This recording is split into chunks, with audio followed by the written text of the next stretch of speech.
Good morning, ladies and gentlemen. It's so wonderful to be back here with IIMPACT, yet another exciting iteration, and what an inspiring beginning it's been with Kailashji and the High Commissioner. So we're here now to talk about work and family, the next iteration. I work in education, and one of the things we try to do is to make sure that our research focuses on real questions.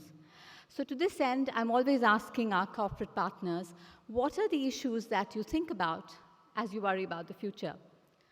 And two of the things that come up every time are what I'm going to call the two T's. I know we all graduated from business school, but I still work with one, so allow me my business jargon, two T's. The first T is talent.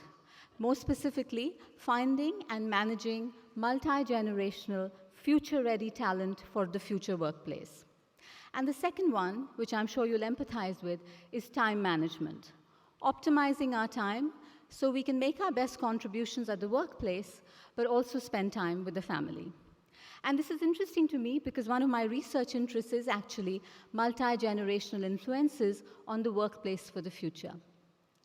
Because, ladies and gentlemen, we're witnessing history.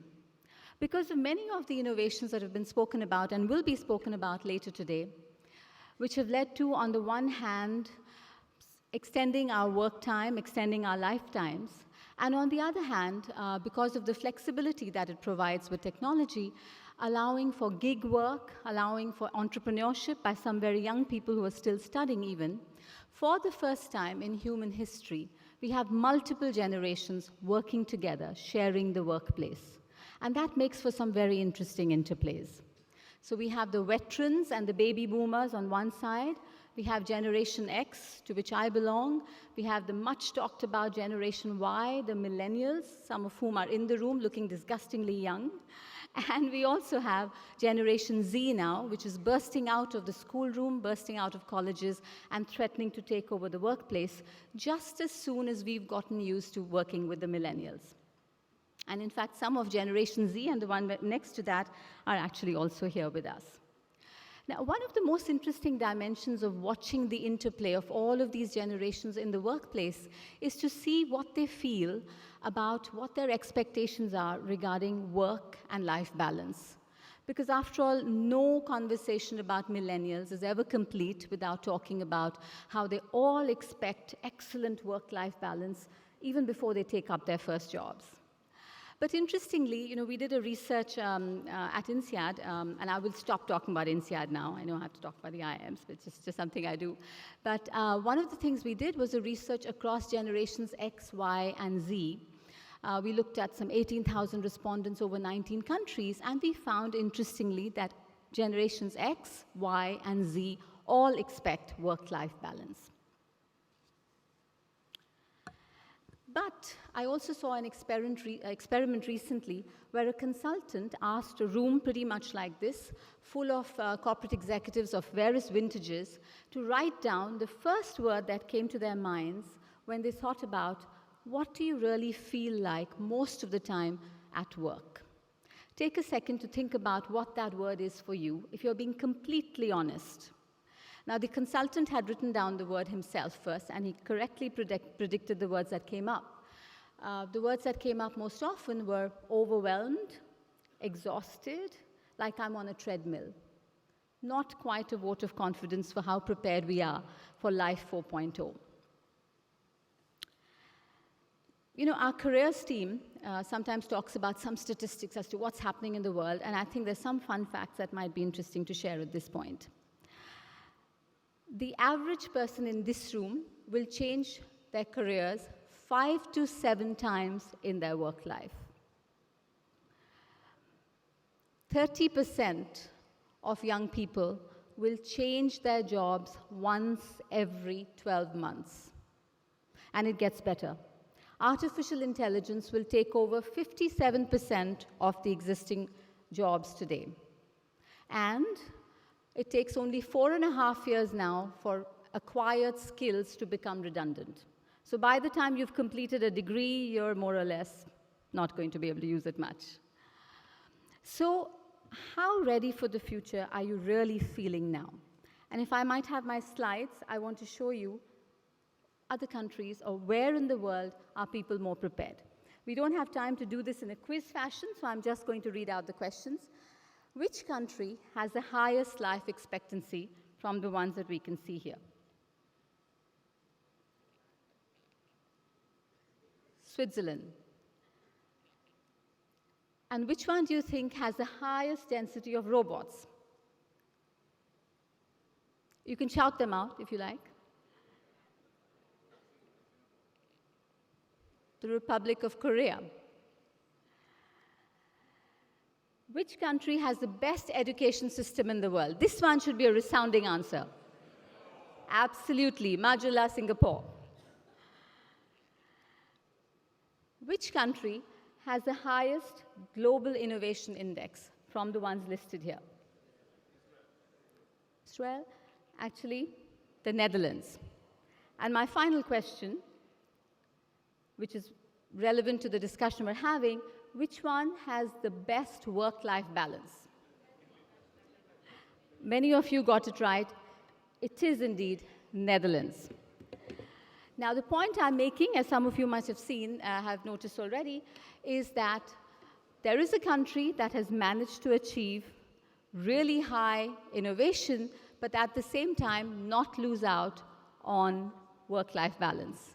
And it's my absolute pleasure now to invite here to tell us exactly how that was done, the Ambassador of the Kingdom of the Netherlands to Singapore and Brunei, Her Excellency Margriet Vonno.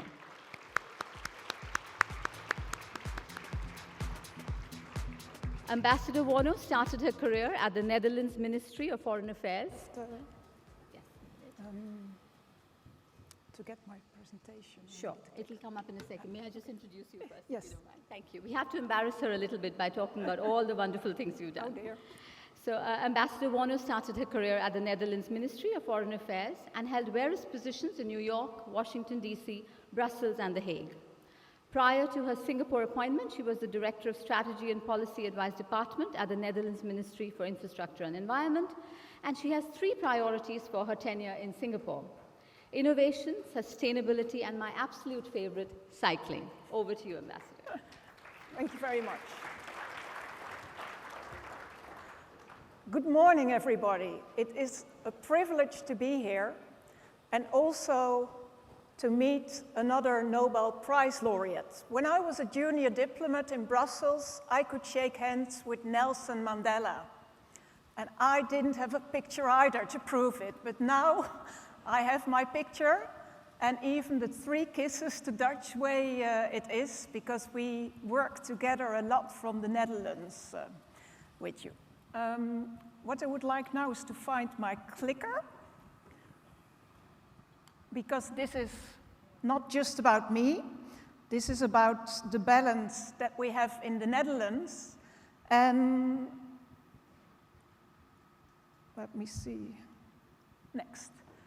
This is me with my daughter very close to Jawed's home, because India House is around the corner from the Dutch residence, so we are neighbors and friends, and it's great to be here among you now. My daughter Leda is only 13, but she looks older because the Dutch are tall and look older, but she has an opinion, and that's one of the stuff I wanted to talk to you about on the Dutch work-life balance, because I was telling my daughter, I'm going to lecture about work-life balance. And she was, LOL, you and work-life balance? Wow, that's not going to happen. But in fact it is, I love my job, so I make maybe a little bit more hours than the average in the Netherlands, but it's a happy life. And my colleagues always tell me, happy wife, happy life. I say it doesn't rhyme, happy husband, happy life, because I do it together with my husband who supports me. But today I would like to share with you some images about the Netherlands, not just the facts and statistics, because when I'm myself at one of those events, I actually don't remember all the stats. But I do remember the feeling, which I would like to share with you, about working hard, but also finding time for your family and having a sense of trust and community, because I think that's what I'm most proud of from the Dutch side. Well, cycling. Vinica talked about it, it's one of my priorities, but I think it's part of our work-life balance. This is my daughter when we were living in Belgium, and as a Dutch parent, you teach your children to cycle, because then they can be independent and cycle to school. We don't have school buses in the Netherlands. We just give our kids a bike and say, good luck, go to school and be independent. And cycling is all year round. Also when we have our 4 different seasons, and actually cycling in the snow is not bad. It's cycling when you have the black ice, which can really be tricky, but still you will see when you are visiting Amsterdam or any other country, city in the Netherlands, that there's lots of people cycling.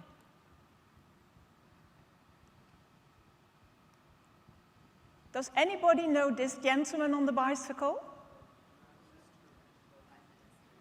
It's not a prime minister, although he cycles to work almost every day, and that's quite unique in the Netherlands. I don't know any other prime minister who cycles to work. I don't know another king who cycles to work. So this is His Majesty King Willem-Alexander of the Netherlands. I've had the privilege of working with him a lot.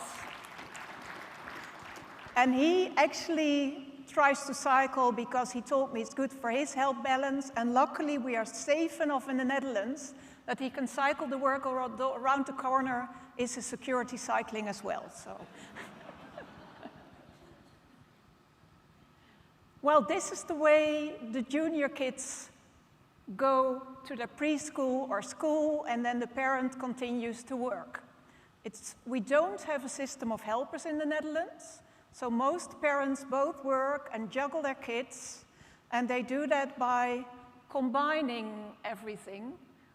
And I have one tip of you. This is a really cool Singaporean lady who works as a medical doctor in Amsterdam, and she was seeing all the cyclists like a sort of flock of sparrows.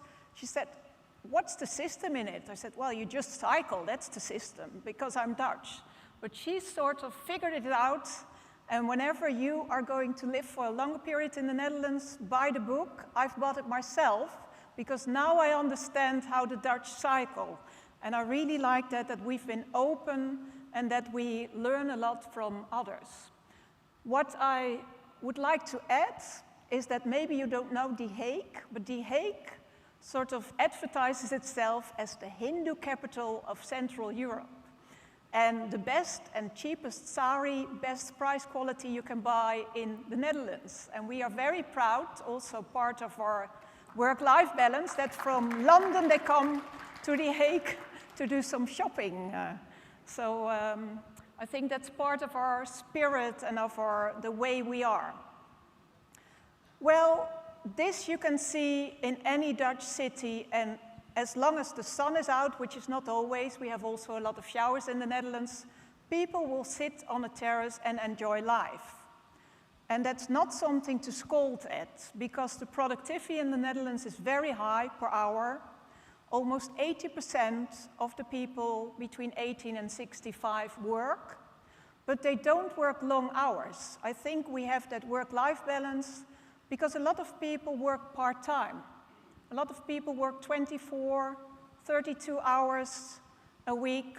Both parents work those hours, and they can find time to enjoy themselves or also go about with their children. And I think what I like about Singapore as well is that we have time to sort of enjoy the greenery and be there together. I love the tulips, so I'm going to create next year's Tulip Mania and Tulip Festival at Gardens by the Bay. And actually that's why I enjoy life, because it's not just about statistics, it's also about being happy. And Kailash was talking about some horrific circumstances that some kids have. And the Dutch help him a lot because we think it's good to have children who enjoy life because it's better for your economy. You get more creative citizens, you get happier citizens, and actually we also have poorer kids in the Netherlands. But we, for example, have that the government pays for them one sport. because we think it's not just about food and shelter, it's about community building. And community building is part of the work-life balance, and that we do by giving a lot of freedom to our kids.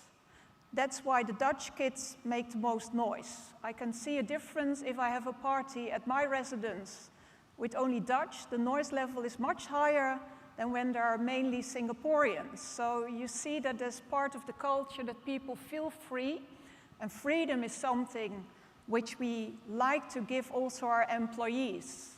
Most of my employees can work at their home, can work sometimes from the hospital if they tend to one of their family members.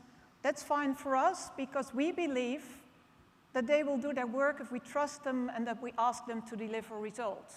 And I think that is really the secret about our work-life balance, that we believe that it's not just about control, it's about trust and giving opportunities. This, with climate change, we see less in the Netherlands. Skating on the canals in Amsterdam. So whenever it's cold enough, there's a traffic jam, everybody takes a day off from work, the offices are empty, and everybody is enjoying that time together. And actually, we even have in the Netherlands that you can have a day of ice-free, because it's so rare, and then your boss will say, just enjoy yourself, and you'll work better and next time tomorrow, and you will have so many stories to share. What we also think, it's very good to have a team sport. So that's why the government also tries to subsidize it. Soccer is our favorite sport, and we are now more gender neutral. When the boys are doing less, our girls are getting better. So our girls team, women's team was second in the World Cup for the ladies. And you see now that even the staunch male supporters are cheering for them. And we think that's really nice that we have not just the boys, but only the girls, and doing all kinds of sports. But it is a privilege that my country has sort of the level of income that we can spend money also on sport and community. And I think that's something that I would wish for every country in the world to be able to. We also have an aging population, and what we try to tell them is keep going and keep being part of our community. And actually, that works well because we have lots more people who are now working, being part of it. And what we have a lot of daycare centers who are in an old age house, and it works because the kids are happier, and the elderly people feel more part of family life and community. Well, this was part of the team that was the European Championship. Maybe because I'm a female ambassador, but I love to show that picture and then sort of tell the boys, get your act together, be like Ajax again, and be there on the world platform.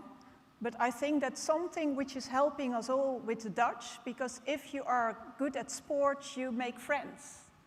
And if you make friends, you can have better business and you can innovate. So it's all a mixture, and I think that's what I'm proud of, that it's not just what are you doing, but also where you're volunteering, who are your neighbors, who do you know. And this is our National Day Parade, the Dutch style, in the canals, everything in orange, and then everybody is being together. Some of you I see here who've been there and who've experienced that. We had an American tourist coming to the Netherlands accidentally on the 27th of April, which is our National Day, and he thought that the whole country had gone berserk, but it's relatively friendly. We like to party, but not to trash. And I think that's the other side of the coin. When I was trying to get the pictures that I liked, I noticed that I forgot to take a picture of an office. But we do have a lot of offices with a lot of people working, so that's really important of our life balance. So don't worry, it starts foremost with working and with innovation, and we do that too by listening to our students. I've had the privilege of having Nobel laureate Ben Feringa, who is the chemistry laureate, And he told me, I always ask my students, and he has a lot from Singapore and India too, what do I do wrong? Because I know only half of what I could know. Challenge me. And I think that's part of the work-life balance too, that you want to challenge people, that you want to also accept everybody the way he or she is. Right? So we have all kinds of nationalities who've become part of the Dutch culture. The food has improved a lot. We have a lot of Indian expats who work at high-tech jobs, so Indian restaurants have improved too in the Netherlands. You see that it's all coming together. And what I like about my country nowadays, that it's a diverse country. I think it's better for the economy and the work-life balance if you're not just all tall, white Dutch as we used to be. By the way, that is because we eat a lot of dairy, and that's why we've outgrown the Belgians. And this is my last picture together with some of my staff members, because in the Netherlands nowadays with migration, we have a lot of people who sometimes were born in different countries, mostly in the Netherlands, and you see that we've become Dutch. So it's not just the image of the cheese and the cows and everything anymore. It's a global country, and to sum up what I'm most proud of is that we work very productively, and even if the boss is not there, we work diligently. We will always tell the boss that he can do better. So I have a course for Singaporeans going to invest in the Netherlands. Be aware that when your employee tells you, this is not good, you should do it in a very bold way, it's because he wants to improve the business revenue, not because he doesn't respect you. And also, we have that sense of community, which makes us become a family and a group, and which makes us go the extra mile.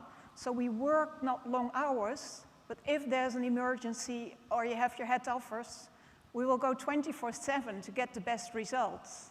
And lastly, what I like about my country is that it's the freedom to be yourself, the freedom to cycle to work, the freedom to sort of go to your prime minister and get a selfie, because my prime minister has so many selfies that every time I meet somebody and tell work for the prime, oh, here's a selfie with me with the prime minister.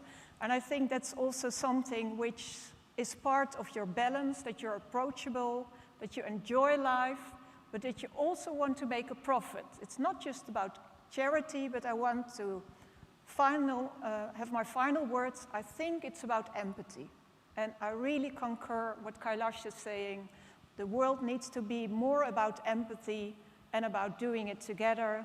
And I'm very, very honored and pleased that I can share this with you all here. And I'm sure we'll meet together in the future. I already know a lot of you sitting here. And being Dutch, we work together a lot with India on farming of the future, but maybe that's a different 4.0. Thank you very much.